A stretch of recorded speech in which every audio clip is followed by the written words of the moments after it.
2866 പെൺകുട്ടികൾ എന്ന് പറഞ്ഞ് അവരുടെ ഒരു ലേഖകൻ എന്ത് ചെയ്യുന്നുണ്ട്, ഒരു ലേഖനം പ്രസിദ്ധീകരിക്കുന്നുണ്ട്. പക്ഷേ ഇതേ മാധ്യമങ്ങൾ പിന്നീട് ഇപ്പം ഈ അടുത്ത് വന്ന അവരുടെ മറ്റൊരു വാർത്ത, ലവ് ജിഹാദ് കുപ്രചരണത്തിന് പിന്നിൽ മതസംഘടനയുടെ വെബ്സൈറ്റ് എന്ന് പോലീസ്. ഇത്ര വ്യാപകമായി വർഷങ്ങളോളം നടക്കുന്ന ഒരു പ്രക്രിയയിൽ ഒരാളെ പോലും കണ്ടെത്താൻ കഴിയാതിരിക്കും, അല്ലെങ്കിൽ ആ സംഘടനയുടെ വേര് കണ്ടുപിടിക്കാൻ കഴിയാതിരിക്കും. ഇതിങ്ങനെ വ്യാപകമായിട്ട് ഉണ്ടെങ്കിൽ എന്തെങ്കിലും ഒരു വീഡിയോ ഇതിൽ കിട്ടായിരിക്കും. പഴയ കാരുണ്യരഹിതമായ ക്രൗര്യമുള്ള മുഖം അത് പിന്നെ സെറ്റ് ചെയ്ത ഒരു ഇമേജുമായിട്ടാണ് അദ്ദേഹം പ്രത്യക്ഷപ്പെടുന്നത്. പക്ഷേ ആ ഒരു ഇമേജിൽ നിന്ന് വീണ്ടും മോദി ഒന്നിങ്ങോട്ട് മാറുന്നതിൻ്റെ ചിത്രമാണ് നമ്മളിപ്പോൾ രാജസ്ഥാനിൽ കണ്ടത്. മുൻ കേരള DGP ആയിട്ടുള്ള ശ്രീലേഖ IPS അവരുടെ ഒരു വീഡിയോ അത് ഈ അടുത്തായി സാമൂഹ്യ മാധ്യമങ്ങളിൽ വലിയ രീതിയിൽ പ്രചരിപ്പിക്കപ്പെടുന്നതായിട്ട് നമുക്ക് കാണാൻ കഴിയും. അവരുടെ ആ വീഡിയോയിൽ അവർ പറയുന്നൊരു കാര്യം, എൻ്റെ അടുത്തേക്ക് ബിന്ദു എന്ന് പറയുന്നൊരു സ്ത്രീ വന്നു. അപ്പോൾ അവർ വന്ന് കുറേ കാര്യങ്ങൾ എന്നോട് പറഞ്ഞു. കേരളത്തിൽ ലവ് ജിഹാദ് നടക്കുന്നു എന്നത് ഞാൻ കുറേ കേട്ടിട്ടുണ്ട്. അപ്പോൾ ഞാനിങ്ങനെ അതിൻ്റെ ഡാറ്റകളൊക്കെ പരിശോധിച്ചപ്പം അതൊക്കെ ശരിയാണ് എന്നൊരു തോന്നലാണ് എനിക്കുള്ളത്. ഇപ്പോൾ ഈ സ്ത്രീ വന്ന് എന്നോട് പറഞ്ഞ കഥകളൊക്കെ കേൾക്കുമ്പം പിന്നെ അങ്ങനെ എനിക്കത് ബോധ്യപ്പെട്ടു എന്നവർ പറയുന്നുണ്ട്. അത് കൂട്ടിച്ചേർക്കുന്ന കുറച്ച് കാര്യങ്ങളുണ്ട്. അതായത് ഇവിടെയുള്ള കുറേ ആളുകൾ, ഇവിടെ കുറേ സലാഫി സെൻറ്ററുകളുണ്ട്. ഈ സെൻറ്ററുകൾ എന്ന് പറഞ്ഞാൽ ഇതിനു വേണ്ടിയിട്ടുള്ള സെൻറ്ററുകളാണ്. ഇപ്പോൾ നമ്മൾ ആലോചിക്കുമ്പം ഒരു അത്രയും ഉയർന്ന പൊസിഷനിലുള്ള ഒരാളെ സംബന്ധിച്ചിടത്തോളം ഇവിടെയുള്ള സമുദായങ്ങൾ, അവരുടെ വിഭാഗങ്ങൾ, അതിൻ്റെ പേരുകളൊക്കെ സാധാരണ രീതിയിൽ അറിയേണ്ടതാണ്. പക്ഷേ ഇത് ഇത്രയും സലഫി സെൻറ്റർ എന്ന് പറഞ്ഞാൽ അത്രയും ആ രീതിയിലൊക്കെ അവർ പറയുന്നുണ്ട്. പിന്നെ ഇവിടെയുള്ള മെഡിക്കൽ കോളേജുകളിലേക്ക്, അങ്ങനെയുള്ള പ്രൊഫഷണൽ കോളേജുകളിലേക്ക് യുവാക്കളെ റിക്രൂട്ട് ചെയ്യാൻ. അപ്പോൾ റിക്രൂട്ട് ചെയ്ത് അത് മാനേജ്മെൻറ്റ് കോട്ടയിലൂടെ യുവാക്കളെ കൊണ്ടുവന്നിട്ട് അമുസ്ലിങ്ങളായിട്ടുള്ള സ്ത്രീകളെ അവരിങ്ങനെ പിടിക്കാൻ വേണ്ടി ഞാൻ ആ പ്രായത്തിലുള്ള ആളാണ്. അപ്പോൾ ഞാൻ പഠിക്കുന്ന മെഡിക്കൽ കോളേജിലാണ്. അപ്പോൾ മെഡിക്കൽ കോളേജിൽ ഞങ്ങളൊക്കെ പോകുന്നത് ഇങ്ങനെ മതം മാറ്റാൻ വേണ്ടിയിട്ടാണ്, പഠിക്കാൻ വേണ്ടിയിട്ടൊന്നുമല്ല, പ്രണയിക്കാനാണ്. പിന്നെ മെഡിക്കൽ കോളേജിൽ മെഡിക്കൽ കോളേജിൽ പ്രണയിക്കാൻ പോകുകയെന്ന് പറഞ്ഞു കഴിഞ്ഞാൽ എന്താണ് അവസ്ഥ? ഈ പഠിക്കാൻ തന്നെ അത്രപ്പാടുണ്ട്. അപ്പം അങ്ങനെയുള്ള വളരെ ബാലിശമായിട്ടുള്ള കുറേ ആർഗ്യുമെൻ്റാണ് അവർ പറയുന്നത്. ഇത് മാത്രമല്ല, ഇപ്പോൾ നമ്മൾ മുമ്പ് 2009 ഈ വിഷയമൊക്കെ വരുന്നത്, ലവ് ജിഹാദുമായിട്ട് ബന്ധപ്പെട്ട വിഷയങ്ങൾ ആദ്യമായിട്ട് കടന്നു വരുന്നത്. അപ്പം അന്ന് 2 യുവാക്കൾ ഈ തരത്തിൽ ഒരു അവരുടെ സ്വാഭാവികമായിട്ടുള്ള എന്തോ ഒരു പ്രണയം, അതിങ്ങനെ ഒരു ബന്ധത്തിലേക്ക് വന്ന് അവർ വിവാഹം കഴിച്ചു, മതം മാറ്റി. അപ്പോൾ ഇത് വലിയ പ്രശ്നമായി വന്ന് 2009 സെപ്റ്റംബറിലാണ് ഈ ഒരു വിഷയം വരുന്നത്. അന്ന് കോടതിയിലേക്ക് വിഷയം വന്ന സമയത്ത് 3 ആഴ്ച കൊടുത്തു പഠിക്കാൻ വേണ്ടിയിട്ട്. അപ്പോൾ ഇത് പഠിക്കാൻ 3 ആഴ്ച കൊടുത്ത് നവംബറിലാണ്, പിന്നീട് നവംബർ 9 മറ്റോ ആണ് അവരുടെ റിപ്പോർട്ട്, അന്നത്തെ DGPയുടെ റിപ്പോർട്ട് വരുന്നത്. ആ റിപ്പോർട്ടിൽ പറയുന്നത് ഇങ്ങനെ ഒരു കാര്യമില്ല, ഇങ്ങനെ ഏതെങ്കിലും ഒരു സംഘം ഇതിനായി പ്രവർത്തിക്കുന്നതായിട്ട് ഞങ്ങൾക്ക് മനസ്സിലാക്കാൻ കഴിഞ്ഞിട്ടില്ല എന്നാണ്. പിന്നീട് വീണ്ടും അത് റിപ്പോർട്ട് കൊടുക്കാൻ പറഞ്ഞു കേന്ദ്ര ആഭ്യന്തര മന്ത്രാലയം. 2009 ഏത് സർക്കാരാണെന്ന് നമ്മൾ ഓർക്കണം. അപ്പോൾ ഇവരാരും റിപ്പോർട്ട് കൊടുത്തപ്പോൾ അങ്ങനെ ഒരു സംഗതി ഇല്ല എന്നാണ് ബോധ്യപ്പെട്ടത്. അന്ന് ഈ തരത്തിൽ ഏതെങ്കിലും ഫ്രഞ്ച് ഗ്രൂപ്പ്സ് മാത്രമല്ല, ഇവിടെയുള്ള മുഖ്യധാരാ മാധ്യമങ്ങൾ, ഇപ്പം മലയാള മനോരമയുടെ അന്നത്തെ ഒരു ടൈറ്റിൽ ഇതാണ്, ലവ് ജിഹാദിൻ്റെ ചതിക്കുഴിയിൽ വീണ 2866 പെൺകുട്ടികൾ എന്ന് പറഞ്ഞ് അവരുടെ ഒരു ലേഖകൻ എന്ത് ചെയ്യുന്നുണ്ട്, ഒരു ലേഖനം പ്രസിദ്ധീകരിക്കുന്നുണ്ട്. ആരെങ്കിലും പറഞ്ഞു എന്നുള്ളതല്ല, അവരുടെ ലേഖകനാണ് പ്രസിദ്ധീകരിക്കുന്നത്. ഈ രീതിയിൽ മാധ്യമങ്ങളടക്കം അതിനെ കൊട്ടിഘോഷിക്കുന്ന രീതിയിൽ കൊണ്ടുവരുന്നതായിട്ട് നമുക്ക് കാണാൻ കഴിയുന്നുണ്ട്. പക്ഷേ ഇതേ മാധ്യമങ്ങൾ പിന്നീട് ഇപ്പം ഈ അടുത്ത് വന്ന അവരുടെ മറ്റൊരു വാർത്ത, ലവ് ജിഹാദ് കുപ്രചരണത്തിന് പിന്നിൽ മതസംഘടനയുടെ വെബ്സൈറ്റ് എന്ന് പോലീസ്. ഇതേ മാധ്യമങ്ങളാണ് ആദ്യം എന്ത് ചെയ്തത്, ഇങ്ങനൊരു സംഗതി നടക്കുന്നുണ്ട് എന്നുള്ള രൂപത്തിൽ അവതരിപ്പിച്ചത് ഈ ഒരു വിഷയത്തെ. അപ്പോൾ ഇത് വീണ്ടും ഇങ്ങനെ വന്നിട്ടുണ്ട്. ഈ ഒരു ശ്രീലേഖ IPSൻ്റെ ഒരു വീഡിയോ വന്നിട്ടുണ്ട്. ലവ് ജിഹാദ് നമ്മളൊക്കെ ഭയങ്കരമായിട്ട് കേരളം സമൂഹത്തിൽ വലിയ രീതിയിൽ ചർച്ചയായി. കുറച്ചു കാലം അത് തെറ്റാന്ന് പിന്നെയും അത് വീണ്ടും ചർച്ചയായി വരുന്നുണ്ട്. അപ്പം നമ്മൾക്ക് എന്താണ് ആ ഒരു വിഷയമായിട്ട് ബന്ധപ്പെട്ട് പറയാനുള്ളത്? ഈ വീഡിയോ നേരത്തെ ഉള്ള ഒരു വീഡിയോ ആണ് എന്നാണ് ഞാൻ മനസ്സിലാക്കുന്നത്. അത് ഇപ്പോൾ തൊട്ട് മുൻപ് ദൂരദർശൻ കേരള ഹെയ്റ്റ് സ്റ്റോറി എന്നാണ് കാണിച്ചിരുന്നു. അപ്പോൾ അതിന് ഒരു സപ്പോർട്ടിംഗ് എവിഡൻസ് എന്ന രൂപത്തിൽ അതുമായി ബന്ധപ്പെട്ട് ചില വിവാദങ്ങളൊക്കെ ഉണ്ടായി.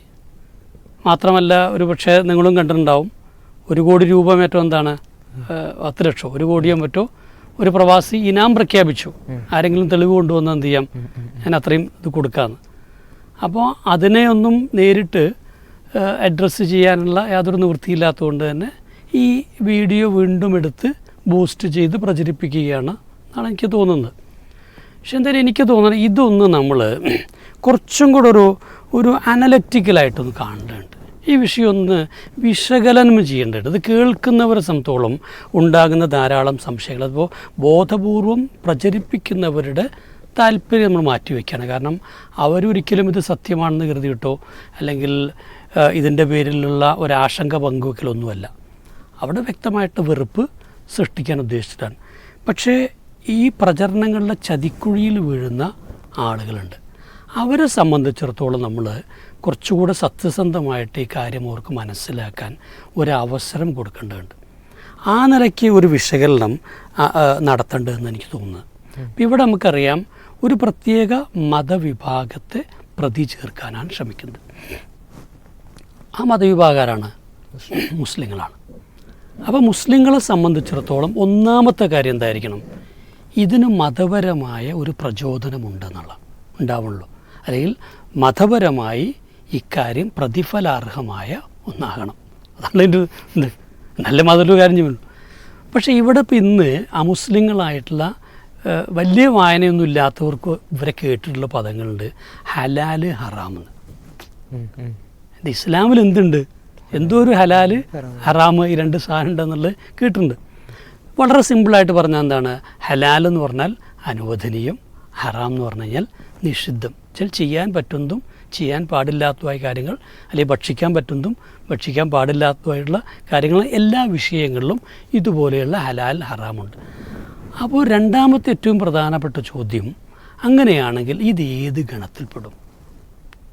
അപ്പോൾ അങ്ങനെ ഒരു ലവ് ജിഹാദ് എന്നുള്ള ഒരു കാര്യം മുസ്ലിങ്ങൾക്കിടയിൽ വളരെ വ്യാപകമായിട്ട് ഉണ്ടെങ്കിൽ അതെന്താവണം?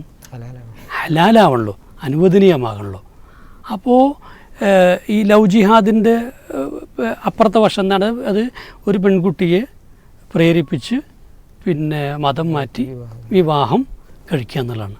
അപ്പോൾ ഒന്നാമത്തെ ആലോചിച്ച് നോക്കൂ, ഇവിടെ ഇസ്ലാമിനെ സംബന്ധിച്ചിടത്തോളം തൻ്റെ ഒരു ഇണയുമായിട്ട് പതര ഉമ്മ പെങ്ങന്മാർ അല്ലെങ്കിൽ രക്തബന്ധത്തിലുള്ള ആളുകൾ ഇവരൊക്കെ ആയിട്ടൊക്കെ എന്ത് ചെയ്യാം? ഉള്ള ബന്ധം അനുവദനീയമാണ്. എന്നാൽ ഇവരല്ലാത്തൊരു പെൺകുട്ടിയോട് ഇസ്ലാമിൻ്റെ നിലപാടെന്താ?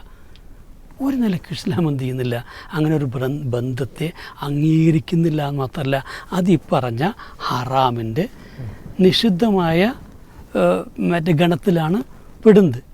ഇനി വിവാഹം എന്ന് പറയുമ്പോൾ ഇസ്ലാമിന് എന്തുണ്ട്? കൃത്യമായിട്ടുള്ള നിയമനിർദ്ദേശങ്ങൾ ഉണ്ട്. അതിനകത്ത് വലിയുണ്ട്, മഹറുണ്ട്, അല്ലേ, സാക്ഷികളുണ്ട്. ഇതൊക്കെ ഉണ്ടെങ്കിലേ എന്ത് ചെയ്യുള്ളൂ? ഒരു സാധൂകരിക്കാൻ പറ്റുന്ന വിവാഹം നടക്കുള്ളൂ. ഇനി വിവാഹേതര ബന്ധങ്ങൾ, തൻ്റെ ഭാര്യയോ ഇണയോ അല്ലാത്ത ആരോടുമുള്ള ബന്ധത്തെ ഇസ്ലാം 100% ഹറാമായിട്ടാണ് കാണുന്നത്. മാത്രമല്ല ഒരു ഇസ്ലാമിക രാജ്യമാണെങ്കിൽ അത്തരൊരു ബന്ധം നടന്നാൽ എന്തായാലും ശിക്ഷ? കല്ലെറിഞ്ഞ്, അല്ലേ, മറ്റേ വിവാഹിതനാണെങ്കിൽ കല്ലെറിഞ്ഞ് കൊല്ലുവന്. അല്ലാത്തവർക്കും എന്ത് ചെയ്യും? 80 അടി ഉണ്ട്. അപ്പോൾ കനത്ത ശിക്ഷയാണ് ഇസ്ലാമിനെ സംബന്ധിച്ചിടത്തോളം ഇത്തരത്തിൽ ഒരു അന്യ സ്ത്രീയുമായിട്ടുള്ള ഒരു ബന്ധത്തിന് ഇസ്ലാം കൽപ്പിക്കുന്നത്. അപ്പോൾ ഇതൊക്കെ ഇപ്പോൾ നേരത്തെ നമ്മൾ പറഞ്ഞ ഇസ്ലാമിൻ്റെ നിയമനിർദ്ദേശങ്ങൾക്കകത്ത് അല്ലെങ്കിൽ മുസ്ലിമായിട്ട് ജീവിക്കുന്ന ഒരാളെ സംബന്ധിച്ചിടത്തോളം നിർബന്ധമായി ഫോളോ ചെയ്യേണ്ട കാര്യങ്ങളാണ്. ഇതിനകത്ത് ഇത്തരത്തിലുള്ളൊരു മുസ്ലിമിനെ സംബന്ധിച്ചോളം പിന്നെ അവന് ലവ് ജിഹാദിനുള്ള ഒരു പ്രചോദനമോ അനുവാദമോ അല്ലെങ്കിൽ അത്തരത്തിലുള്ള നിയമപരമായിട്ടുള്ള, ഇത് മതപരമായി അവനുള്ള ഒരു അനുവാദം ഇതെവിടെയാണുള്ളത്? അപ്പോൾ ഇതില്ലാത്തിടത്തോളം നമ്മൾ പിന്നെ മനസ്സിലാക്കേണ്ടത് എന്താണ്? ഇത് മറ്റ് ഇവിടെ ഈ ഗാന്ധർവ വിവാഹമൊന്നും പറ്റില്ല അർത്ഥം. അതിപ്പം അതിനുള്ള അനുവാദമൊന്നും ഇസ്ലാമിലല്ലോ. അപ്പോൾ ആ നിലയ്ക്ക് ഇതിൽ എവിടെയാണ് മുസ്ലിങ്ങളെ സംബന്ധിച്ചോളം ഈ പ്രചരിപ്പിക്കപ്പെടുന്ന ആരോപണത്തിൻ്റെ ഒരു കാതലെന്ന് നമ്മൾ നോക്കണം.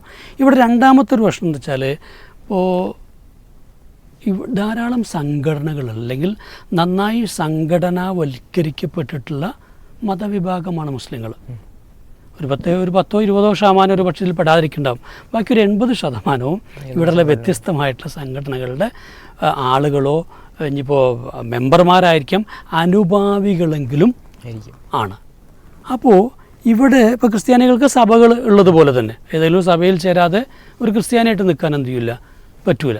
അല്ലെങ്കിൽ പിന്നെ ആ പറഞ്ഞ പോലെ എന്താണ്, ആ സ്വതന്ത്ര വ്യക്തിത്വം എന്നുള്ള അർത്ഥത്തിൽ മൂപ്പർക്ക് പണ്ട് കാലത്തൊക്കെ ആണെങ്കിൽ സഭയുടെ വിലക്കുകൾ നേരിടേണ്ടി വരും. അത്രത്തോളം മുസ്ലിങ്ങൾ ചെയ്യാറില്ലെങ്കിൽ പോലും മുസ്ലിങ്ങൾക്ക് ഈ സംഘടനാ നടത്തൽ അവർക്ക് ആ രീതിയിലുള്ള ഇതിനോടുള്ള പക്ഷപാതിത്വം ഉണ്ടെന്നർത്ഥം. അപ്പോൾ ഇവിടെ പിന്നെ പ്രധാനപ്പെട്ടൊരു ചോദ്യം, അങ്ങനെയാണെങ്കിൽ ഏതു സംഘടനയാണ് ഇതിന് പ്രോത്സാഹനം നൽകുന്നതെന്ന് ഉണ്ടാവില്ലേ? ഏതെങ്കിലും ഒരു സംഘടനയ്ക്ക് ഇതിന് പ്രത്യേകമായ താല്പര്യം ഉണ്ടെങ്കിൽ ആ സംഘടനയെ അന്വേഷണത്തിൽ എന്ത് ചെയ്യും? കണ്ടെത്തണമല്ലോ. ഇനി അതല്ല, ഈ സംയുക്തമായിട്ട് എല്ലാ സംഘടനകളും കൂടെ ചേർന്നിട്ട് ഒറ്റക്കെട്ടായിട്ട് എടുത്തിട്ടുള്ളൊരു നമുക്ക് ഒരു തീരുമാനമാണെന്ന് വയ്ക്കുക. അങ്ങനെയാണെങ്കിൽ ഇവിടെ സാമാന്യ ബുദ്ധിയുള്ള മുസ്ലിം സംഘടനകൾ വളരെ ആഴത്തിലൊന്നും പഠിക്കണ്ട, ജസ്റ്റ് അതിന് ഉപരിപ്ലോഹമായിട്ട് ഇങ്ങനെ അങ്ങാടി കൂടെ പോകുമ്പോഴുള്ള രണ്ട് കൂട്ടരുടെ പ്രസംഗം മാത്രം കേട്ടാൽ മതി. അത്ര കേട്ട ഒരാൾക്ക് പോലും അറിയാം ഈ സംഘടനകൾ തമ്മിൽ യോജിപ്പില്ലെന്ന് മാത്രമല്ല അതികഠിനമായിട്ടുള്ള വിയോജിപ്പുകളുണ്ടെന്നുള്ളത്. അപ്പോൾ അങ്ങനെയുള്ള ഈ മുസ്ലിം വിഭാഗങ്ങളെല്ലാം ഇത്തരത്തിൽ ഒരു അനിസ്ലാമികമായൊരു കാര്യത്തിന് വേണ്ടിയിട്ട് കൂടിയിരുന്നിട്ട് യോജിച്ചൊരു തീരുമാനം, മിനിമം പ്രോഗ്രാം എന്നൊക്കെ പറയില്ലേ, അങ്ങനെ ഒരു മിനിമം പ്രോഗ്രാം എന്ത് ചെയ്തു ഉണ്ടാക്കി എന്ന് പറയുന്നുള്ള ഒരു ബാലിശത്വം എത്രയാണ് നമ്മൾ എന്ത് ചെയ്യുക തിരിച്ചറിയേണ്ടത്. ഇനി മാത്രമല്ല, ഇപ്പോൾ ഇവരുടെ ഒരു ഭാഷയിൽ പറഞ്ഞാൽ വളരെ വ്യാപകമായിട്ട് നടക്കുന്നുണ്ട് എന്നാണ്. അങ്ങനെ വ്യാപകമായിട്ട് നടക്കണമെന്നുണ്ടെങ്കിൽ ഇവിടുത്തെ മെയിൻ സ്ട്രീം സംഘടനകൾ തന്നെ ശ്രമിക്കണം. കാരണം അവർക്കാണ് കൂടുതൽ അനുയായികളുള്ളത്. അല്ലാതെ ഇപ്പോൾ ഏതെങ്കിലും ഒരു വളരെ നിഗൂഢമായി പ്രവർത്തിക്കുന്ന ഒരു ചെറിയ വിഭാഗത്തിന് ചെയ്യാൻ പറ്റുന്നൊരു കാര്യമില്ല. കാരണം നമ്മുടെ സിനിമയിലെ കണക്ക് 32,000 ആണ് അല്ലേ? അതിനുശേഷം ഇപ്പം എന്ത് ചെയ്തു? ഒരു സഭയാണോ ആരാണ് ഒരു കണക്ക് ഇറക്കിയത്, പത്രോ ഓരോ കണക്കിറക്കിയത് 2000 എന്നുള്ള കണക്കൊക്കെ ഇറക്കി.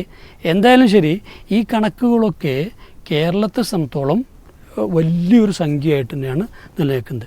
അപ്പോൾ അത്രയും പേരുടെയൊക്കെ ഒരു കൺവേർഷൻ നടക്കണമെന്നുണ്ടെങ്കിൽ എന്തായാലും ഇത് ഒരു വ്യാപകമായിട്ട് മുസ്ലിങ്ങൾക്കിടയിൽ സ്വാധീനമുള്ള ഒരു സംഘടന അത്രയും വ്യാപകമായിട്ടുള്ള ക്യാമ്പയിൻ നടത്തണം.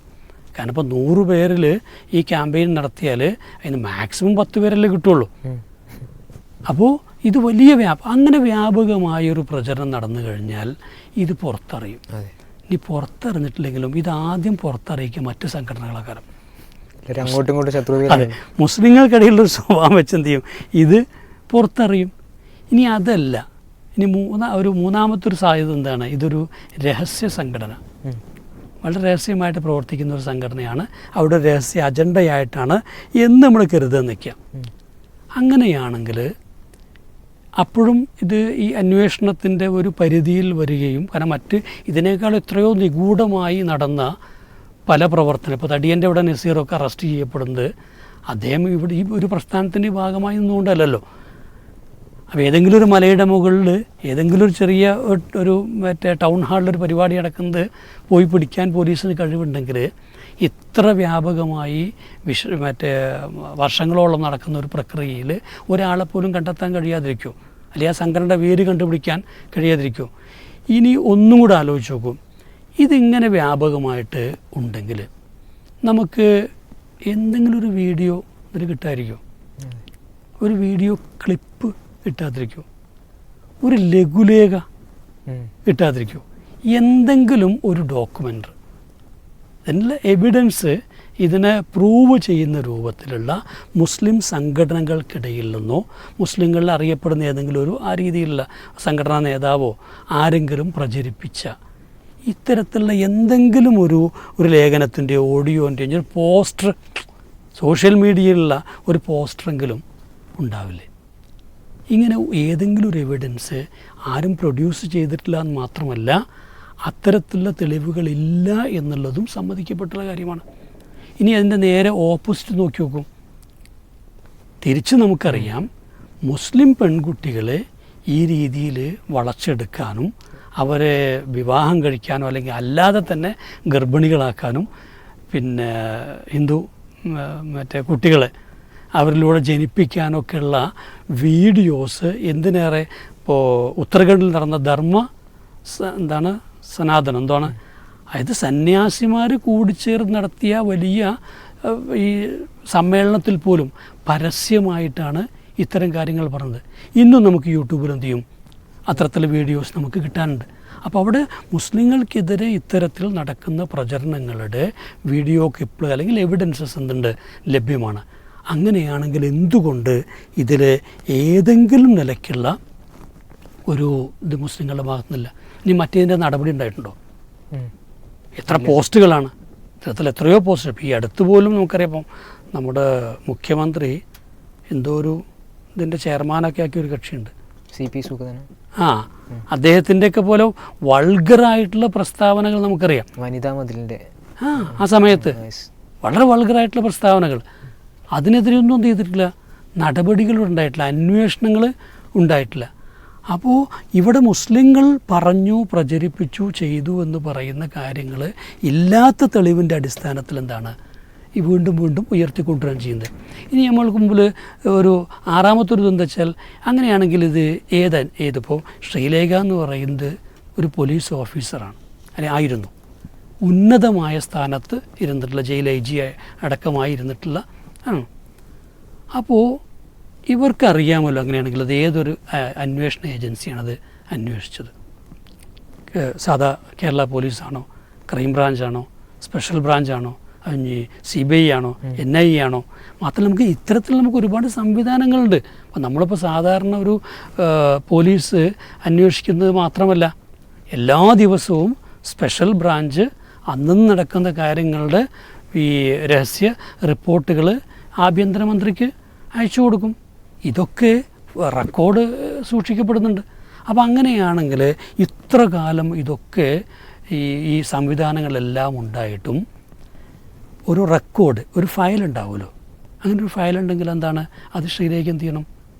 IPS ആണല്ലോ അവർ പറയണം. നമുക്ക് ക്രൈം റെക്കോർഡ് ബ്യൂറോ ഉണ്ട്, കേരള സർക്കാരിനടക്കം തന്നെ ക്രൈം റെക്കോർഡ് ബ്യൂറോ ഉണ്ട്. അപ്പോൾ അങ്ങനെയാണെങ്കിൽ ആ ക്രൈം റെക്കോർഡ് ബ്യൂറോയിൽ കൃത്യമായിട്ടുള്ള റെക്കോർഡുകൾ സൂക്ഷിക്കും. അങ്ങനെ സൂക്ഷിക്കപ്പെട്ടിട്ടുണ്ടെങ്കിൽ എന്ത് ചെയ്യണം, അതെടുത്ത് പറയണം. ഒരു വക്കീലോ ഒരു പോലീസ് ഓഫീസറൊക്കെ സംസാരിക്കുമ്പോൾ നമ്മൾ പ്രതീക്ഷിക്കുക എന്താണ്, ഒന്നുകിൽ നിയമത്തിൻ്റെ കൃത്യമായ ഭാഷയിൽ അല്ലെങ്കിൽ തെളിവുകളുടെ അടിസ്ഥാനത്തിൽ സംസാരിക്കുക എന്നുള്ളതാണ്. അപ്പോൾ ഇതൊന്നുമില്ലാതെ ഇവരെന്താ ഉന്നയിച്ചത്?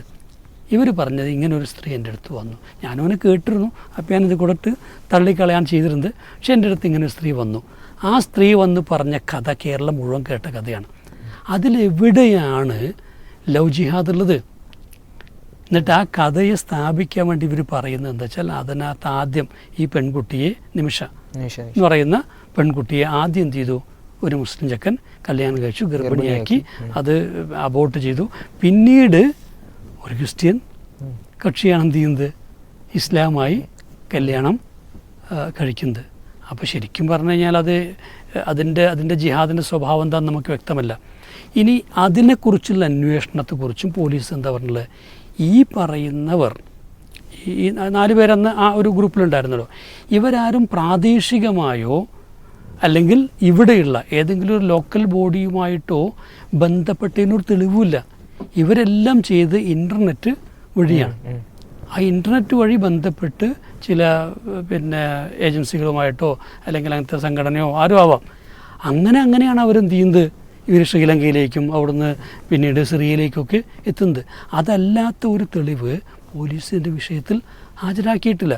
അപ്പോൾ ഇതല്ലാത്ത വളരെ കൃത്യമായിട്ടുള്ളൊരു ഡാറ്റയോ റിപ്പോർട്ടോ ഒന്നും ഇവരിതിനകത്ത് എന്ത് ചെയ്യുന്നില്ല, പറയുന്നില്ല. ഇനി വേറൊന്ന്, ഇത് കോടതിയുടെ മുമ്പിൽ എത്തിയതാണല്ലോ. കോടതിയുടെ മുമ്പിൽ എത്തിയെന്ന് മാത്രമല്ല, ഈ കോടതി ഈ വിഷയം ഒടുവിൽ എന്ത് ചെയ്തു, തെളിവ് ഹാജരാക്കാൻ പറഞ്ഞു. അങ്ങനെ അവസാനം എൻ്റെ റിപ്പോർട്ട് വന്നപ്പോൾ എന്തായി, ഇതിന് തെളിവ് അടിസ്ഥാനമില്ലാത്ത ആരോപണമാണെന്ന് പറഞ്ഞു. അപ്പോൾ ഇവിടെ നമ്മൾ ആലോചിക്കണം, ഇവരെ ഇപ്പോൾ ചെയ്തത് എന്താണ്? ഇപ്പോൾ ചെയ്ത ഒന്നാമത്, അത് അന്വേഷിച്ച് അന്വേഷണ ഉദ്യോഗസ്ഥനെ അവഹേളിക്കുക. അദ്ദേഹത്തിൻ്റെ അന്വേഷണം എന്തല്ല, ശരിയല്ല എന്നുള്ളത്. 2, ഇതിൽ ഒരു വിധിയിലേക്ക് എത്തിയ കോടതിയുടെ വിധിയെ അതിനെ അവഹേളിക്കുക. അതൊരിക്കലും ഒരു പോലീസ് ഓഫീസറുടെ ഭാഗത്ത് നിന്ന് ഉണ്ടാകാൻ പറ്റും. ഞാനോ നിങ്ങളോ പറയുന്ന പോലെയോ ഒരു രാഷ്ട്രീയക്കാരൻ പറയുന്ന പോലെയല്ലോ, അതുപോലെയുള്ളൊരു സ്ഥാനത്തിരുന്ന, അതുപോലെ ആളുകൾ ബഹുമാനം കൽപ്പിക്കുന്ന ഒരു സ്ഥാനത്തിരുന്ന ഒരാൾ കൃത്യമായിട്ടും തെളിവുകളുടെ അടിസ്ഥാനത്തിൽ സംസാരിക്കേണ്ട ഒരു ഉദ്യോഗസ്ഥ, അവരാണ് എന്ത് ചെയ്യുന്നത്, ആരുടെയോ താല്പര്യത്തിന് വേണ്ടിയിട്ട് ഈ പറഞ്ഞ ഈ ചപ്പലിൽ നിന്നൊക്കെ പെറുക്കിയെടുത്ത കുറച്ച് കടലാസ് എടുത്തിട്ട് അത് വായിക്കുന്ന പോലെ ഈ കാര്യം പറയുന്നത്. ഇനി നമ്മൾ ഇപ്പോൾ വേറൊന്നും കൂടെ നോക്കുള്ളൂ.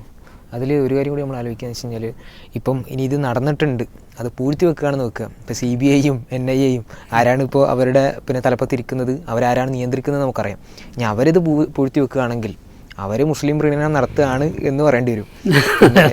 പിന്നെ വേറൊരു വിഷയത്തിലുള്ളതെന്ന് വെച്ച് കഴിഞ്ഞാൽ, ഇപ്പം ഇത് കേരളത്തിൽ മാത്രം ഉണ്ടാക്കിയൊരു അപസർപ്പക കഥയൊന്നുമല്ല. എനിക്ക് മുമ്പ് അവിടെ വായിച്ച ഓർമ്മയുണ്ട്. അതായത് മുമ്പ് WL കാറ്റി എന്ന് പറയുന്നൊരു എഴുത്തുകാരി, ഈ ക്രിസ്ത്യൻ മിഷണറിമാരുടെ ബന്ധപ്പെട്ട ഒരു എഴുത്തുകാരിയാണ്, കൂലി എഴുത്തുകാരി.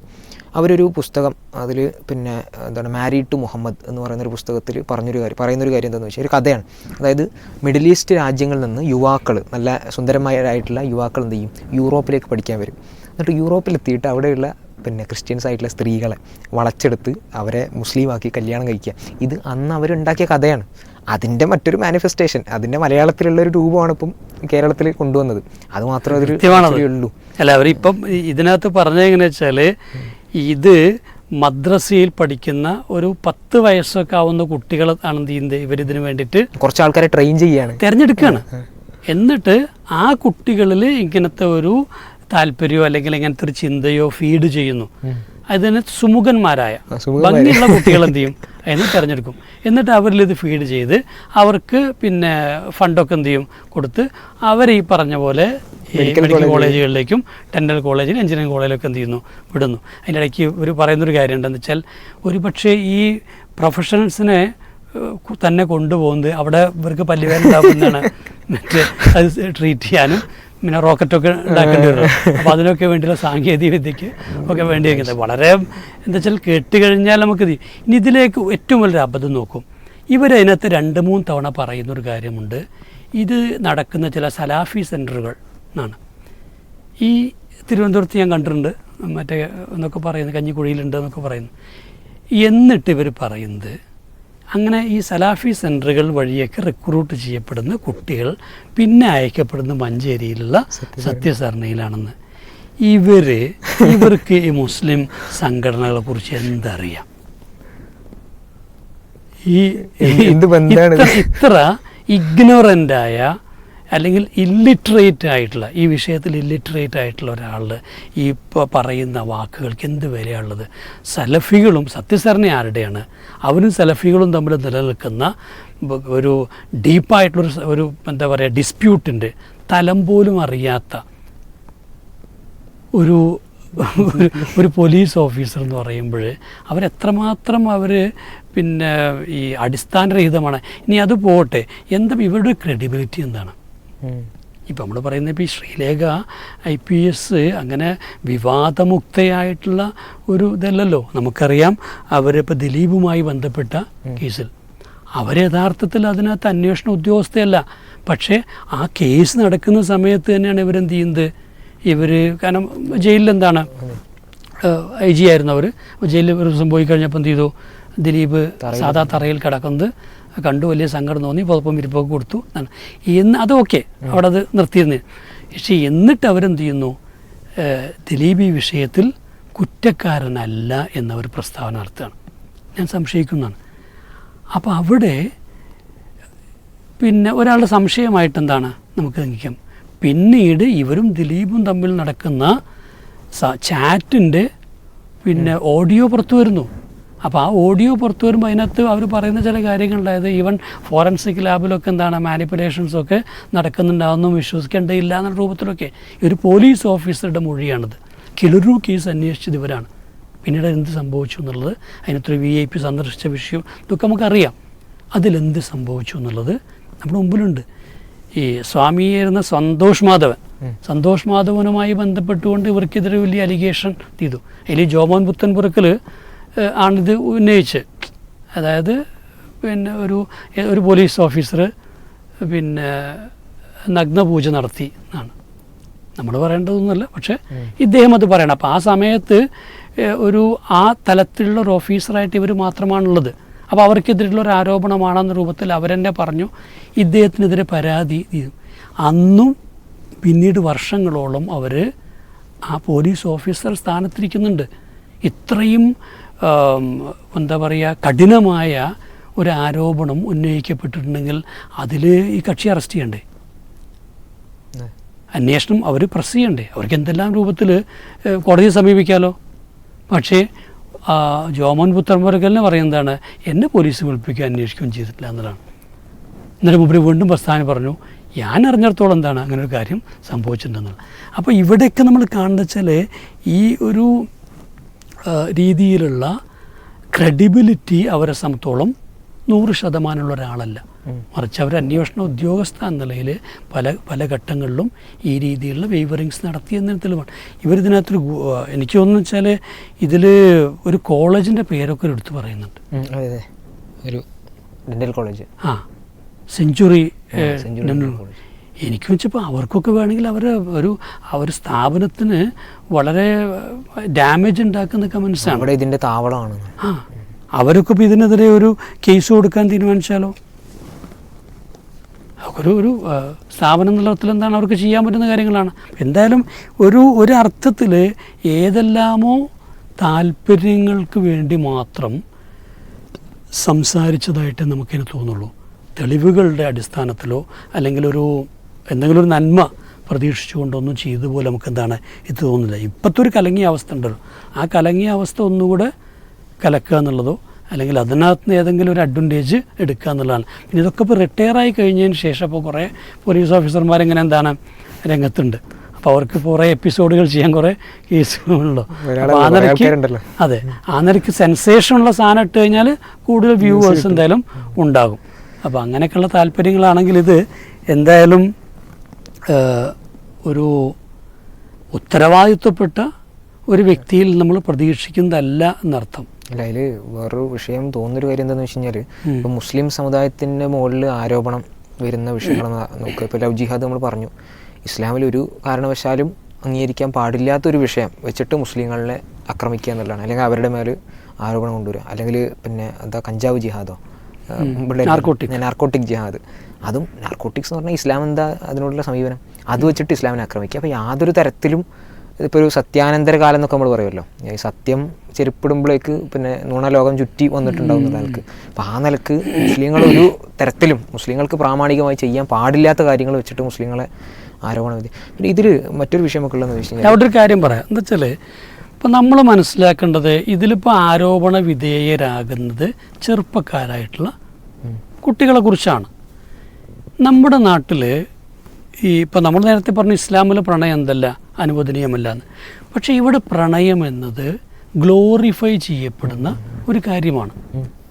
സിനിമകളിലാണെങ്കിലും ഷോർട്ട് വീഡിയോസിലാണെങ്കിലും കഥകളിലും നോവലുകളിലും റീലുകളിലും സോഷ്യൽ മീഡിയയിലും സീരിയലുകളിലും ഒക്കെ ഇതിങ്ങനെ ഒരുപാട് രൂപത്തിൽ ഇത് സെലിബ്രേറ്റ് ചെയ്യപ്പെടുകയാണ്.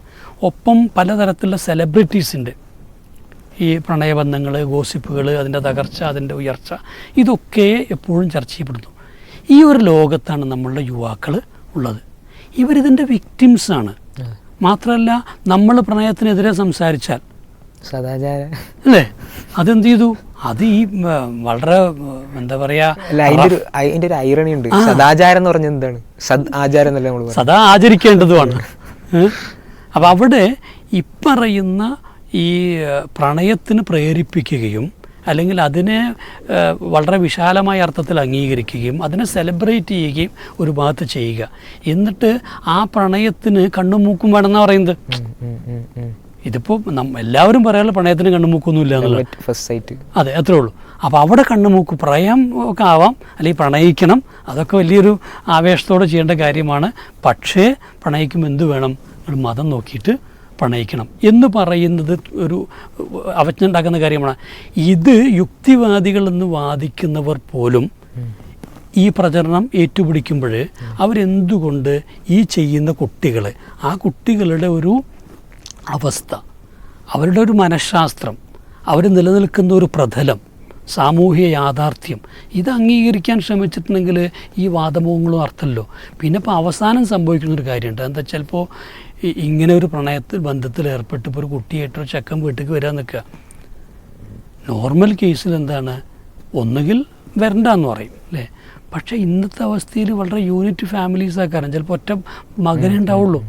അവനെ നഷ്ടപ്പെടുന്ന കാര്യം ആലോചിക്കാൻ പറ്റാത്ത, ചിലപ്പോൾ പിതാവ് ചിലപ്പോൾ ഉറച്ചു നിന്നാൽ ചിലപ്പോൾ മാതാവ് എന്ത് ചെയ്യും, കരയാൻ തുടങ്ങും. ചിലപ്പോൾ അവസാനം അവരെന്ത് ചെയ്യും, വീട്ടിലേക്ക് കയറ്റാം. ഇനി അതുമല്ലെങ്കിലോ മതമൂല്യങ്ങൾക്ക് അത്രയൊക്കെ മാത്രമേ വില കൽപ്പിക്കുന്നുണ്ടാവുള്ളൂ. അപ്പോൾ ഇതാണ് യഥാർത്ഥത്തിൽ യാഥാർത്ഥ്യം എന്ന് പറയുന്നത്.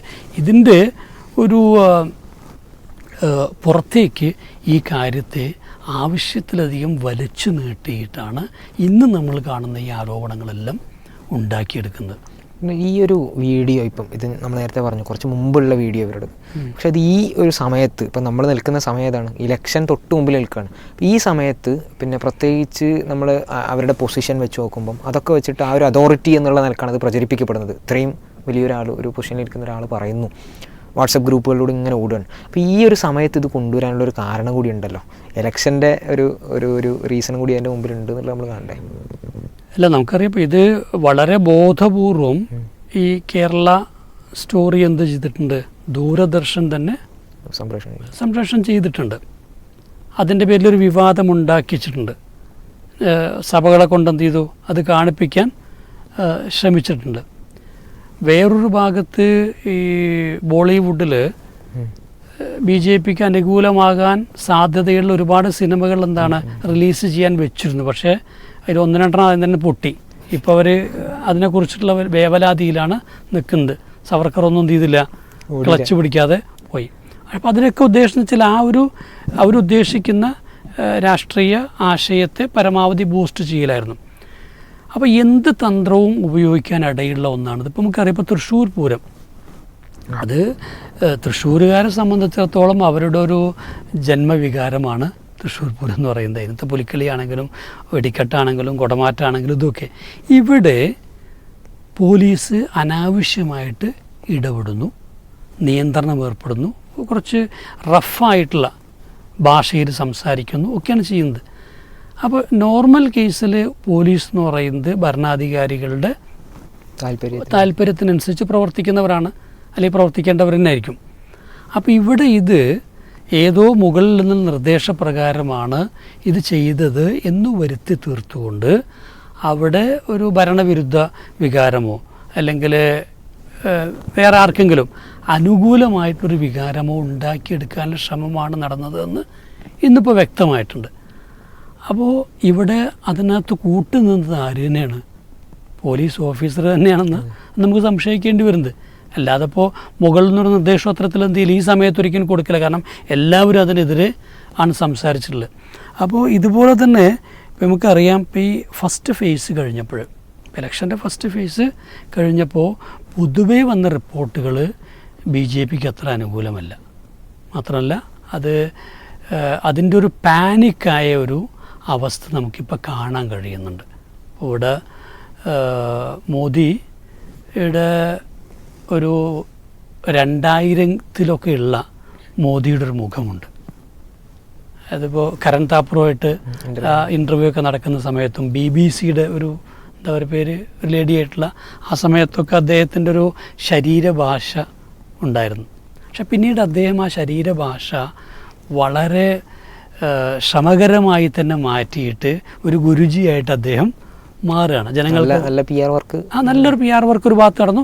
അദ്ദേഹം തന്നെയും വളരെ ട്രെയിൻഡ് ആയിട്ടാണ് പിന്നെ പ്രത്യക്ഷപ്പെടുന്നത്. അതൊരു നല്ല അപ്പീലിംഗ് ആയിട്ട്, പഴയ കാരുണ്യരഹിതമായ ക്രൗര്യമുള്ള മുഖം അത് വേറെ ചില ആൾക്കാരെ ഏൽപ്പിച്ചിട്ടുണ്ട്. അതെ. അപ്പോൾ അത് ശരിക്കും പറഞ്ഞാൽ ആ രീതിയിൽ പിന്നെ സെറ്റ് ചെയ്ത ഒരു ഇമേജുമായിട്ടാണ് അദ്ദേഹം പ്രത്യക്ഷപ്പെടുന്നത്. പക്ഷേ ആ ഒരു ഇമേജിൽ നിന്ന് വീണ്ടും മോദി ഒന്നിങ്ങോട്ട് മാറുന്നതിൻ്റെ ചിത്രമാണ് നമ്മളിപ്പോൾ രാജസ്ഥാനിൽ കണ്ടത്. അദ്ദേഹത്തിൻ്റെ പുതിയ പ്രസംഗം ശരിക്കും പറഞ്ഞു കഴിഞ്ഞാൽ ആ ഒരു പഴയ ക്രൗര്യത്തിൻ്റെ ഒരു പ്രത്യക്ഷമായ വികാരപ്രകടനമായോ നമുക്ക് തോന്നുന്നുണ്ട്. നമുക്കത് ശരിക്കും കാണുമ്പം ഇന്ത്യയുടെ ഒരു പ്രധാനമന്ത്രി അല്ലെങ്കിൽ ആ തലവൻ അങ്ങനെ സംസാരിക്കുമോ എന്ന് നമ്മളൊരു പക്ഷേ ഈ അടുത്ത കാലത്ത് നമ്മൾ ഇതൊന്നും മുമ്പ് ഉള്ള കാലഘട്ടത്തിൽ ഇല്ലാത്ത ആളുകൾക്ക്, ഇപ്പോൾ നമ്മളെ സംബന്ധിച്ചിടത്തോളം ഇങ്ങനെ ഒരാൾ ഇതിൻ്റെ തൊട്ട് മുമ്പിൽ സംസാരിക്കുമോ? കാരണം നമ്മൾ കാണുന്ന എന്താണ്, അദ്ദേഹം പറയുന്നത് ഗ്യാരണ്ടിയെക്കുറിച്ചാണ്.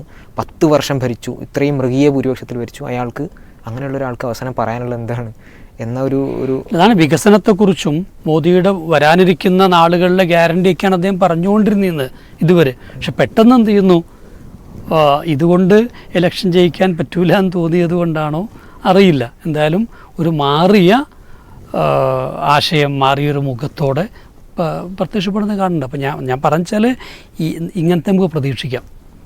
ഇതതിൻ്റെ ചെറിയ ഒരു ബോംബ് മാത്രമാണ് നമ്മൾ കരുതേണ്ടത്.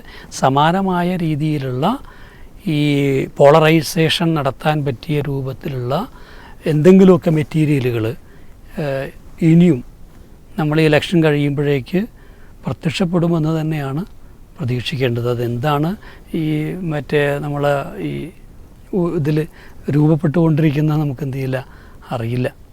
നമ്മൾ സാധാരണ നീലക്കുറുക്കൻ കൂവി എന്നൊക്കെ പറയുമല്ലോ, അപ്പോൾ ആ നിലക്കേക്ക് ഇപ്പം മാറിയിട്ടുണ്ട്.